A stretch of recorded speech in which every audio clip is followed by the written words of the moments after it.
한 주간 잘 지내셨습니까? 오늘 이 시편 64편은 다윗이 쓴 시입니다. 인도자를 따라 부르는 노래라는 것으로 봐서 이 시는 개인의 탄식의 내용이 담아져 있는 것 같이 써져 있지만 공동체를 위한 시로 보는 것이 맞습니다. 아마 예배 시간에 인도자가 방금 우리가 교독을 한 것처럼 노래를 부르면 또 뒤에서 같이 또 불러주고 이렇게 하나님을 높였던 그런 예배의 시로 여겨지죠. 자, 그런데 구조는 딱히 어려울 게 없어요. 다윗이 내용을 보니까 압살롬 또는 사울 이런 원수들에 의해서 쫓겨다니면서 그 위급하고 답답하고 외롭고 힘들었던 시간들을 겪으면서 그때그때마다 하나님이 주신 그 고뇌의 시간들이 가슴에 채곡채곡 쌓여졌다가 어느 날 그 고백이 시로 풀어진 것 같아요. 자, 그런데 그래도 우리가 간단해 보이지만 그러면 하나님이 택한 백성은 하나님께서 무조건 결국에는 해피엔딩으로 끝내게 하신다라고 간단히 보면 큰 해석에도 어려울 게 없고 우리가 본문을 읽기가 쉬운데 이 본문이 그렇게 간단해 보이질 않는 것은 9절 때문입니다. 여러분 9절을 제가 좀 읽어드리겠습니다. 마지막 그 결론인데 의인이 이렇게 고백을 하게 만들겠죠. 모든 사람이 두려워하여 하나님의 일을 선포하며 그의 행하심을 어떻게 하리로다? 깊이 생각하리로다. 그의 행하심을 깊이 생각하리로다.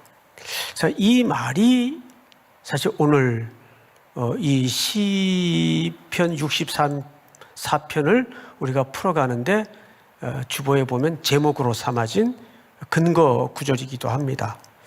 그럼 도대체 시인이 모든 사람이 두려워하여 하나님의 일을 선포하며 그의 행하심을 깊이 생각하리로다. 이 말이 담아내고 싶은 이 시인의 결론이 뭘까? 그래서 이 구절의 깊은 의미를 이해해야 오늘 64편은 우리에게 진정 참된 메시지로 다가올 수가 있는 거죠. 자, 역사의 현장은 이렇습니다. 아들 압살롬이 반란을 일으켰죠. 그래서 아버지 다윗은 아들의 서슬퍼런 거짓과 음모의 위기를 느끼고 거의 아무것도 지니지 못한 채 부하 몇 명만 데리고 유다 광야로 숨어듭니다. 그리고 수많은 위기를 겪죠. 그래서 오늘 보시면 64편 1절이 이렇게 시작이 돼요. 하나님이여 내가 근심하는 소리를 들으시고 원수의 두려움에서 나의 생명을 보존하소서. 이것을 딱히 어떤 한 인간을 지칭한 것이 아니라 이렇게 자기를 위기로 몰아넣는 모든 예견되는 상황들이 그리고 지금 맞이하고 있는 상황들이 뭘로 묘사되어 있어요? 원수로 묘사되어 있어요. 우리에게도 이렇게 신음처럼 고백되어질 만큼 내 주변을 점점 옥죄어오고 둘러친 그것이 인간 관계의 문제이든 경제적인 문제이든 또는 사랑하는 이의 건강의 문제이든 본인의 문제이든 이런 것들이 우리를 점점 힘겹게 만들고 원수의 세력처럼 정말 내 인생에서는 이런 것들이 좀 제발 떠나가고 소멸되고 없어졌으면 좋겠는데 라고 생각될 만큼 어둠의 저 음습한 곳에 숨어 있는 것들이 있단 말이죠. 자, 그런데 2절을 보세요. 주는 악을 꾀하는 자들의 음모에서 나를 숨겨주시고 악을 행하는 자들의 소동에서 나를 감추어 주소서. 숨겨주시고 감추어 주소서 그래요. 그러니까 이 시인이 지금 겪고 있는 심정이 얼마나 절박한지 숨겨주시고 감추어 주십시오. 우리도 너무 현장과 현실이 힘들면 어디 좀 아무도 모르는데 이런 거 좀 없는데 이런 시련이 존재하지 않는 곳에 어디 훌쩍 좀 숨어버렸으면 좋겠다. 내일 아침이 오지 않았으면 좋겠다. 뭐 이런 심정이 현대인들에게 얼마나 많겠어요. 나를 감추어 주시고 나를 숨겨 주십시오. 이거 너무 절박한 거예요. 지금 원수의 세력과 그들의 거짓과 그들의 공격이. 압살롬은 지금 성문에 앉아가지고 계속 백성들을 자기 편으로 꼬드기면서 아버지에 대해서 거짓말을 계속합니다. 아주 과장된 제스처를 하면서 허리를 굽신거리면서, 소위 요즘 그 선거철이지 않습니까? 그렇듯이 정치적인 행위를 계속해서 결국은 그런 거짓된 말과 거짓된 행동으로 백성들의 마음을 싹 뺏어가요. 게다가 아히도벨이라는 다윗의 충성스러운 부하까지 그 아들에게 넘어가 버립니다. 그것을 딱 바라본 다윗은 대세는 기울었다. 도망가야 되겠다. 하고 부하 몇 명만을 데리고 죽으림을 다해서 피합니다. 그럼 궁궐을 아들이 차지해요. 근데 그 궁궐에서 무슨 짓을 아들이 합니까? 아버지 후궁들을 천막을 사방이 툭 트여진 천막을 치고 백주대낮에 사람들이 보는 앞에서 범해요. 근데 사실 그와 같은 재앙은 누가 예견했던 재앙입니까? 나단 선지자가 네가 내 말을 버렸다. 네가 여호와의 말씀을 버렸으니 나도 너를 그와 같은 방불한 재앙으로 내 인생 속에 경험하게 만들 것이다. 그대로 말씀이 이루어집니다. 나단이 그 얘기를 왜 했어요? 멀쩡한 이스라엘의 가장 충성스러운 우리아의 아내를 자기 것으로 빼앗아 만드는 정도에서 멈춘 것이 아니라 그 남편을 전장터에서 간접적으로 죽이지 않습니까? 얼마나 무서운 일이에요? 그래 놓고는 다윗이 나단 선지자 앞에서 나단 선지자가 비유를 들어서 수수께끼 같은 얘기를 하니까는 그 얘기를 단박에 듣더니 뭐라고 호령을 터뜨렸습니까? 그런 사람이 있으면 죽여야지요. 죽여야지요. 제가 참 그런 다윗의 글들을 읽으면서 이런 생각이 들더라고요. 인간은 정의를 부르짖으면서도 죄를 짓는구나. 그게 인간이에요. 인간은 정의로운 척 하면서도 옳은 척 하면서도 죄를 짓는 게 인간이고, 설교자는 설교를 하면서도 죄를 지을 수가 있어요. 예배 드리는 사람은 예배를 드리면서도 죄를 지을 수가 있어요. 이게 누구예요? 우리예요. 나단 선지자가 천연덕스럽게 진심으로 그 말을 토해내고 있는 다윗을 향해서 딱 한마디로 고발을 했죠. 바로 당신입니다. 바로 당신입니다. 그러자 다윗이 거기서 악소리도 못 내고 무너지면서 내가 죄악 중에 출생했습니다. 죄악 중에 출생했습니다. 지금 그 다윗이 이 글을 쓰고 있어요. 그러면 우리가 보통 권성징악의 구조라면 이 시는 이렇게 끝나야 오히려 카타르시스가 있고 멋들어졌을 것 같아요. 원수는 괴멸되고 쫓기던 사람들이 다 복원되고 회복되어서 하나님을 찬양했다. 그래서 슬쩍 읽으면 그렇게 끝난 것처럼 보여집니다. 그런데 이 본문이 그렇게 끝나질 않았어요. 결론이 조금은 다르게 끝이 났습니다. 이제 그 부분은 우리가 결론쯤 가서 다시 한번 살펴보기로 하고, 좀 중간에 몇 군데 같이 살펴봐야 될 대목이 있는데 3절을 보세요. 그들이 칼같이 자기 혀를 연마하며 화살같이 독한 말로 겨누고 숨은 곳에서 온전한 자를 쏘며 갑자기 쏘고 두려워하지 아니하는도다. 누가 이렇다는 얘기죠? 압살롬이, 사울이, 원수의 세력이. 네, 여러분, 솔직히 우린 다윗 편에서 이 시를 읽으니까 나쁜 놈들 이렇게 읽을 수 있지만, 이 똑같은 짓을 사실은 누가 했나요? 본인이 했어요. 본인이 했어요. 다윗이. 그래서 이 시가 다윗의 시라는데 굉장히 중요한 초점이 있습니다.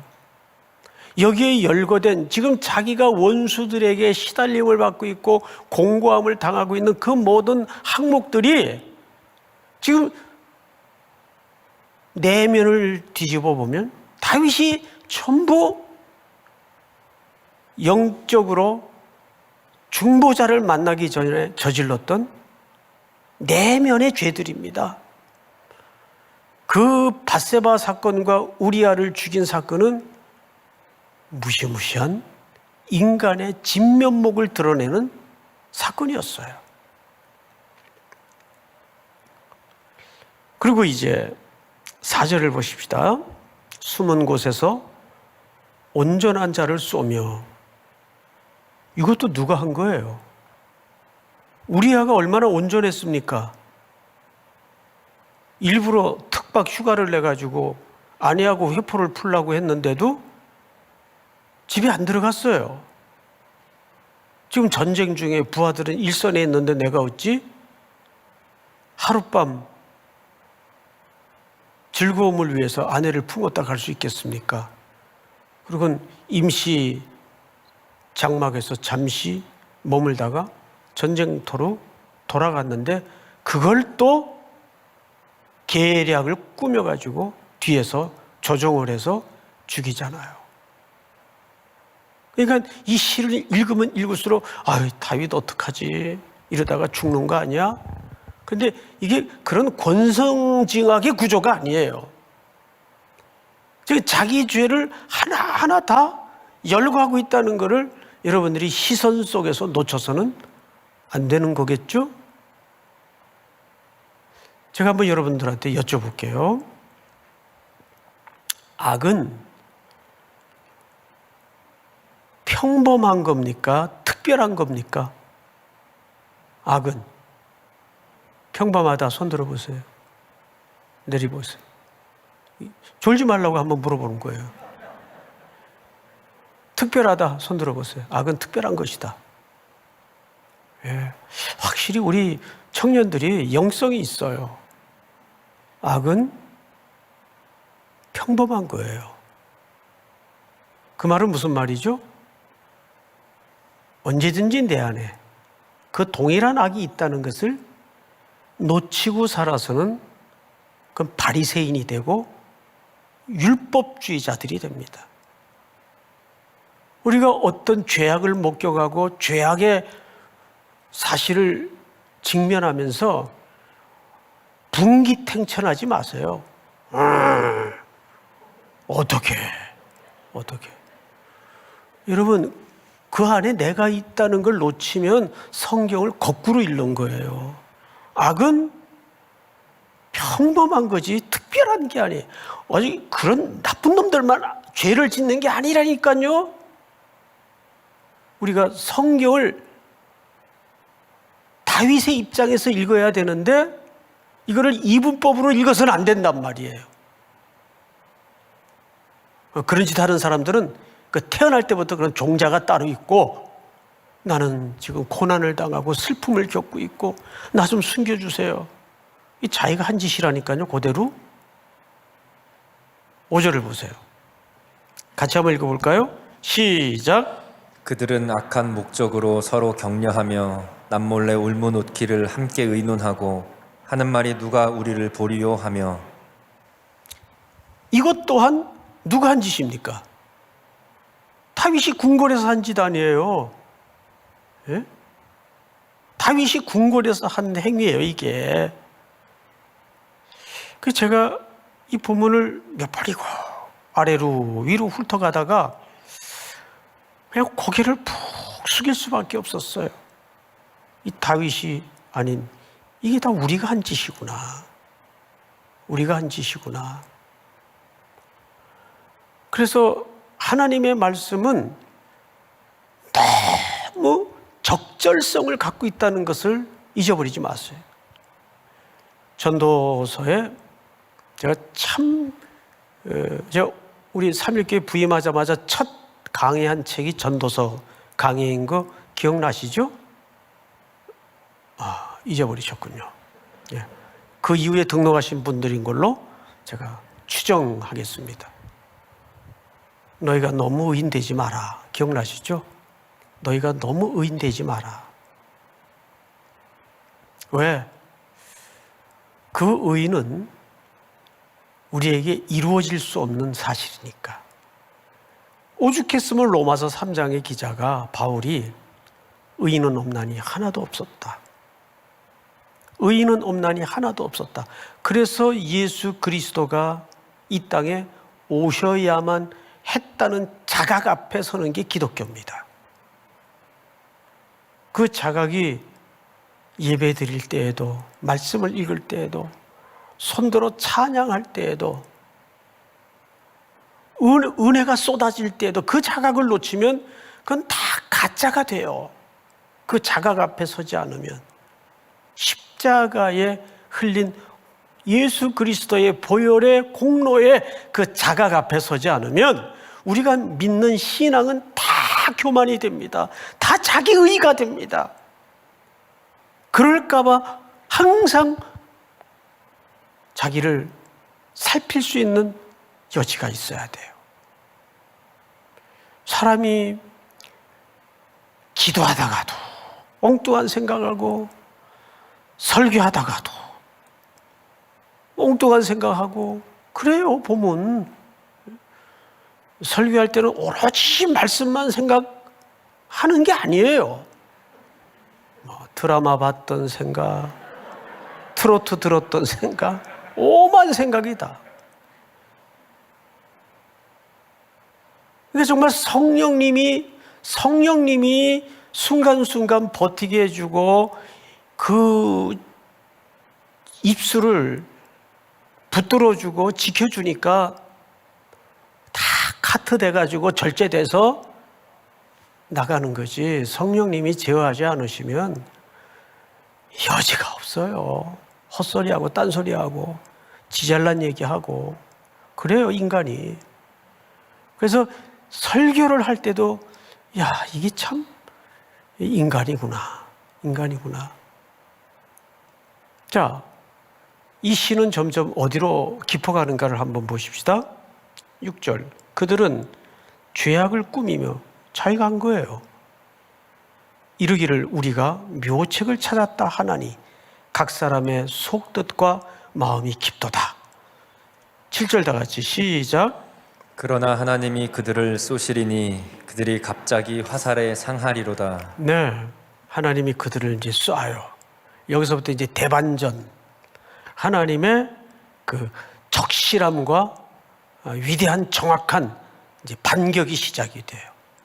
자, 어떤 반격이 시작이 되는가 보시면, 이러므로 그들이 엎드러지리니 그들의 혀가 그들을 해함이라. 이 혀는 그들이 하나님의 사람을 공격하고 무너뜨리기 위해서 갈던 칼과 같은 혀였어요. 그렇죠? 그런데 그들이 갈던 칼과 같은 혀가 오히려 그들을 무너뜨리는 빌미가 되고 도구가 되더라 그 말이죠. 이러므로 그들이 엎드러지리니 그들의 혀가 그들을 해함이라. 그들을 보는 자가 다 머리를 흔들리로다. 하나님의 정확한 반전이에요. 심판의 적절성이고. 자, 이제 9절부터는 결론이면서 무슨 내용이 시작되는가 하면, 모든 사람이 두려워하여 하나님의 일을 선포하며 그의 행하심을 어떻게 하리로다? 깊이 생각하리로다. 이런 히브리 기자가 후대 독자들에게 뭐라고, 히브리서의 결론 같은, 히브리서는 신약의 구약이죠. 예. 말씀을 남겼습니까? 예수를 깊이 생각하라. 예수를 깊이 생각하라. 그래서 이 구절은 이렇게 번역을 하는 것이 전체 원문의 의도에 맞습니다. 다시 한번 그 원문의 워딩에 맞게끔 제가 사역이지만 한번 읽어보도록 하겠습니다. 모든 사람이 두려워하여 하나님의 일을 선포하며 그랬는데, 하나님이 완성하신 일, 하나님이 완성하신 일을 선포하며 그의 행하심, 이것도 하나님의 온전하심, 이를 깊이 생각하리로다. 그러면 이 말이 무슨 얘기가 됩니까? 이렇게 시인은 위급한 상황에서 처음에는 자기의 니즈를 쫓아 전전긍긍하면서 구구절절 악인들의 죄악들의 모습을 열거하면서 하나님 앞에 탄원하고 기원했어요. 그런데 우리가 후대의 그 글을 읽으면서 시편을 들여다보니까 그 조목조목 악인들의 행위가 다 누구의 행위였습니까? 다윗의 행위가 아니죠. 우리의 행위였어요. 그러니까 여기서 화자를 혼돈해서는 안 돼요. 이 시편의 얘기는 저 누군가 모를 제3자, 이 다윗을 괴롭히는 그 악인들의 얘기가 아니에요. 그들의 얘기면서 동시에 이 시를 쓰고 있는 다윗의 얘기고, 다윗의 얘기면서 동시에 이 시는 누구의 얘기입니까? 우리의 얘기예요. 우리의 얘기. 그래서 9절은 시인이 그렇게 탄원하고 기도하다가 하나님의 응답과 결말을 어떻게 깨달았는가 하면, 내가 의로워서 이겼다 이렇게 깨닫지 않았어요. 10절의 그 근거를 이렇게 시인이 노래하고 있죠. 의인은 기준입니다. 의인은 누구냐? 여호와로 말미암아 즐거워하며 그에게 뭐하는 자? 피하리니. 피하리니. 마음이 정직한 자는 다 자랑하리로다. 여러분, 다윗이 우리아와 밧세바 사건을 저지른 후에 넘어진 후 쓴 시를 보면 뭘 정하게 해달라 그랬어요? 내 심령을 주의 우슬초로 정하게 하사. 내가 죄악 중에 태어났으며 어머니 모태에서부터 악중에 출생하였나이다. 그러니까 마음이 정직하다는 건 나는 의롭게 살았으니까, 정직하게 살았으니까 이렇게 구원을 받아, 그 얘기 아니에요. 두 가지입니다. 다윗이 사울과 달랐던 것은 뭐냐 하면, 그런 위경 때마다 죄가 저질러지고 죄가 엎어지고 할 때마다 그는 결국은 누구를 향할 줄 알았어요? 하나님께 피할 줄 알았단 말이에요. 믿습니까? 그것이 다윗의 꾀예요. 꾀, 지혜고 하나님의 긍휼에 들어갈 줄 알았어요. 그게 정직한 겁니다. 그래서 아버지는 상한 심령을 기뻐하시지 제사를 기뻐하지 않는구나, 그렇게 노래할 수 있었던 거예요. 다윗은 자기가 얼마나 썩어 문드러진 상한 존재임을 깨달았죠. 그게 정직한 거예요. 인간의 그 진위가 이런 것들을 겪으면서 드러난 거죠. 우리가 때로는 물리적으로 정말 이 다윗처럼 너무 억울해, 어떻게 그 사람 나한테 그렇게 오해할 수 있어, 처음에는 단순하게 그렇게 속상해하고 괴로워할 수 있다가도 그 문제로 기도를 놓고 하다가 그 기도가 사겨지고 깊어지고 되새김질 되어지면 내가 쇳덩어리구나, 이거밖에 남지 않아야 그게 옳은 겁니다. 믿습니까? 그 수많은 하나님의 나를 위한 인생의 도구들이 나 하나를 십자가 앞에 세우려고 애쓰고 수고한 거예요, 결국은. 믿습니까? 그 결론 앞에, 그 십자가의 은총 앞에 서지 않으면 우리 인생은 정말 nothing, 아무것도 아닌 거죠. 아무것도 아닌 거죠. 우리가 말씀을 듣기 전에 불렀던 그 찬양을 보면 이런 가사가 있잖아요. 자격 없는 내 힘이 아닌 오직 예수님의 보혈로, 자격 없는 내 힘이 아닌 오직 예수님의 보혈로, 십자가의 보혈, 완전하신 사랑 힘입어 나아갑니다. 오늘 결국 시편 64편의 고백도 이 시인이 그 보혈의 콩로 앞에 서게 되었다는 거예요. 할렐루야. 오늘 다시 한번 여러분들 심령을 짓누르고 있는 가슴의 돌덩어리들을 다 십자가 밑에 내려놓고 다윗의 입장에서만 서지 말고 다윗을 괴롭혔던 그 음모의 거짓에 혹독하게 삭풍을 일으켰던 자들이 바로 내 모습이었구나를 고백하면서 오늘 이 찬양 다시 한번 하십시다. 예수 피를 힘입어